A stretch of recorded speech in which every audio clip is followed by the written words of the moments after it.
And here's an employee of an Irish nursing home. We've had to conceal her identity. We want to protect her. So that's why you'll have to bear with us because her voice is slightly distorted. But she's speaking about the terrible experience that she had with one of the many patients under her care who tested positive for COVID-19.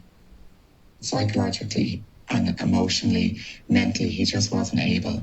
So he was spending his last 3 days of life crying and telling staff that he was absolutely doomed, and he was so frightened.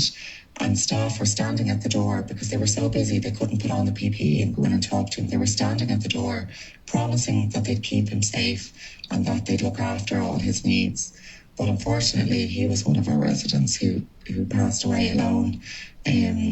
We had been administering medication to help him relax in the final day before he did die, but we promised him that somebody would be with him.